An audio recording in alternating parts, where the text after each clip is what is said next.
எல்லாருக்கும் நமஸ்காரம். இன்னைக்கு நம்ம தசகம் 14ல 6லிருந்து 10 வரைக்கும் இருக்கக்கூடிய ஸ்லோகங்கள் பார்க்க போறோம். நேத்தி 5 ஸ்லோகங்கள் பார்த்தோம். 5வது ஸ்லோகத்துல நாரதர் என்ன பண்றாருன்னா ஸ்வயம்புவ மனுவுக்கு அறிவுரை எல்லாம் சொல்லி கர்தமரை போய் நீ பாரு அப்படின்னு சொல்றார். அதனால மனுவும் கூட தன்னோட சதரூபை, தன்னோட மனைவியா இருக்கக்கூடிய சதரூபையோடையும் தேவஹூதியோடையும் கிளம்பி கர்தமரை பார்க்க போறா. அங்க கர்தமர் ஏற்கனவே பெருமாள் அவருக்கும் அறிவுரை சொன்னதுனால வெயிட் பண்ணிட்டு இருக்கா.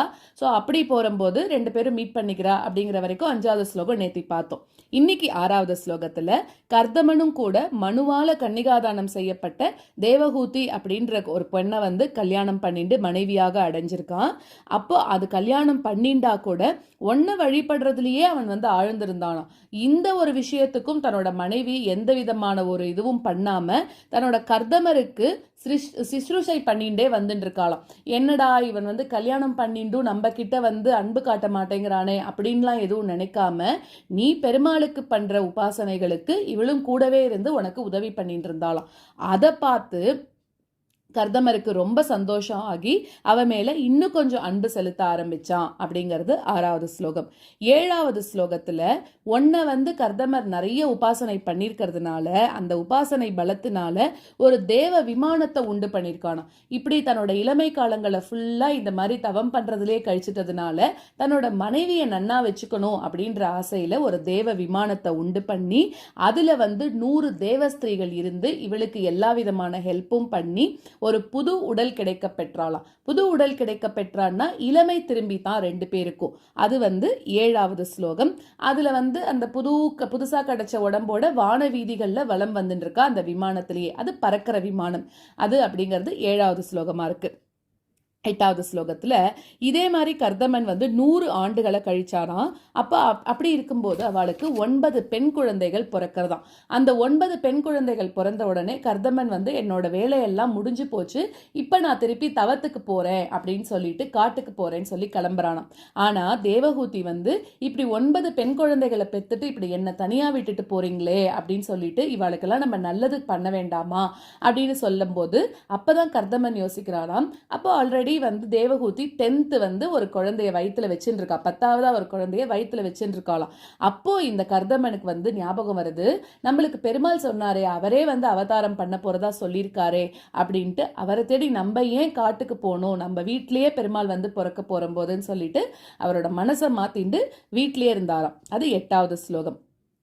9வது ஸ்லோகம் தேவஹூதி என்ன பண்றான்னா தன்னோட கணவனோட சொல்படி கேட்டுண்டு ஒன்ன வழிபடுறதுலயே அவளும் ஈடுபட்டுட்டே இருந்தாலாம்.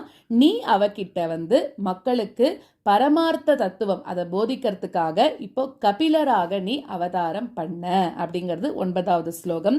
10வது ஸ்லோகத்துல கபிலராக நீ அவதரிச்சதுக்கு அப்புறமா ரொம்பவும் மகிழ்ச்சியோட இருந்த கர்தவன் இப்ப காட்டுக்கு நிம்மதியா போறானா.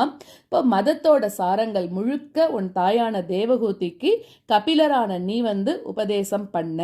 அப்படிப்பட்ட குருவாயூரப்பனா இருக்கக்கூடிய நீதான் என்ன என்னோட நோய்களோட கூட்டத்திலிருந்து சீக்கிரமா காப்பாத்தணும் அப்படின்னு பட்டத்ரி பிரார்த்திச்சுண்டு இந்த தசகத்தை பூர்த்தி பண்ற. மேற்கொண்டு ஸ்லோகத்தை பார்க்கலாம். மனுநோப ஹிருதாம்ச தேவஹூதிம் தருணீரத்னமவாப்ய கர்தமோசௌ பவதர்ச்சன நிர்வ்ருதோபி தஸ்யாம் திருடசுஷ்ரூஷனயா ததௌ பிரசாதம். மனுநோபஹ்ருதாம் ச தேவஹூதிம் மனுநோபஹ்ருதாம் ச தேவஹூதிம் தருணீரத்னமவாப்ய கர்தமோசௌ தருணீரத்னமவாப்ய கர்தமோசௌ பவதர்ச்சன நிர்வ்ருதோபி தஸ்யாம் பவதர்ச்சன நிர்வ்ருதோபி தஸ்யாம் திருடசுஷ்ரூஷனயா ததௌ பிரசாதம். दृढशुश्रूषणया दधौ प्रसादम् मनुनोपहृतां च देवहूतिं तरुणीरत्नमवाप्य कर्दमोऽसौ भवदर्चननिर्वृतोऽपि तस्यां दृढशुश्रूषणया दधौ प्रसादम् मनुनोपहृतां च देवहूतिं तरुणीरत्नमवाप्य कर्दमोऽसौ भवदर्चननिर्वृतोऽपि तस्यां दृढशुश्रूषणया दधौ प्रसादम् स पुनस्त्वदुपासन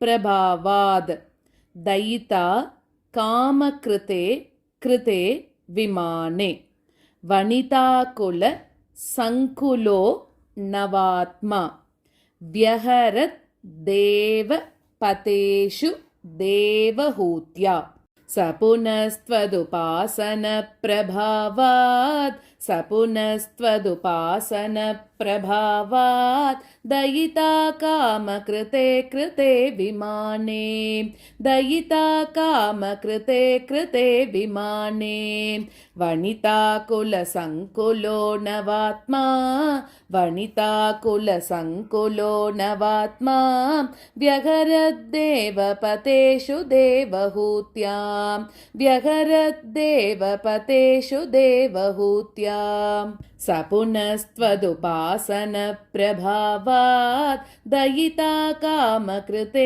कृते विमाने वनिताकुलसङ्कुलो नवात्मा व्यहरद्देवपतेषु देवहूत्यां स पुनस्त्वदुपासनप्रभावात् दयिता कामकृते कृते विमाने वनिताकुलसङ्कुलो नवात्मा व्यहरद्देवपतेषु देवहूत्यां शतवर्षमथ व्यतीत्य सोऽयं नवकन्यास् समवाप्य धन्यरूपाः वनयानसमुद्यतोऽपि कान्ता हितकृत्वज्जननोत् सुखो न्यवात्सीत् शतवर्षमथ व्यतीत्य सोऽयं नवकन्या समवाप्य धन्यरूपाः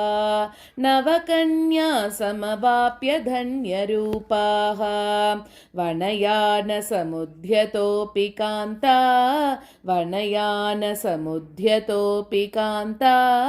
हितकृत्वज्जननोत्सुको न्यवात्सीत् शतवर्षमथ व्यतीत्य सोऽयं नवकन्या समवाप्य धन्यरूपाः वनयानसमुद्यतोऽपि कान्ता हितकृत्वज्जननोत्सुको न्यवात्सीत् शतवर्षमथ व्यतीत्य सोऽयं नवकन्या समवाप्य धन्यरूपाः वनयानसमुद्यतोऽपि कान्ता हितकृत्वज्जननोत्सुको न्यवात्सीत् निजभर्तृगिरा भवन्निषेवा निरतायाम् अथ देवहूत्यां कपिलस्त्वमजायता जनानां प्रथयिष्यन् परमात्म तत्त्वविद्याम् निजभर्तृगिरा भवन्निषेवा निरतायामथ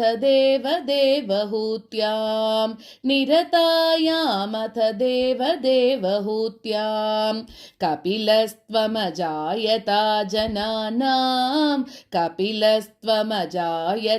जनानां प्रथयिष्यन् परमात्मतत्त्वविद्याम् निजभर्तृगिरा भवन्निषेवा निरतायामथ देवदेवहूत्यां कपिलस्त्वमजायता जनानां प्रथयिष्यन् परमात्मतत्त्वविद्यां निजभर्तृगिरा भवन्निषेवा निरतायामथ देवदेवहूत्यां कपिलस्त्वमजायता जनानां प्रथयिष्यन् परमात्मतत्त्वविद्यां वनमेयुषि कर्दमे प्रसन्ने मतसर्वस्वम् उपादिशन् जनन्यै कपिलात्मक वायुमन्दिरेश त्वरितं त्वं परिपाहि मां गदौगात् वनमेयुषि कर्दमे प्रसन्ने वनमेयुषि कर्दमे प्रसन्ने मत सर्वस्वमुपादिशन् जनन्यै मत सर्वस्वमुपादिशन् जनन्यै कपिलात्मक वायुमन्दिरेश कपिलात्मक वायुमन्दिरेश त्वरितं त्वं परिपाहि मां गदौगात् त्वरितं त्वं परिपाहि मां गदौगात् वनमेयुषि कर्दमे प्रसन्ने मत सर्वस्वमुपादिशन् जनन्यै कपिलात्मक वायुमन्दिरेश त्वरितं त्वं परिपाहि मां गदौगात्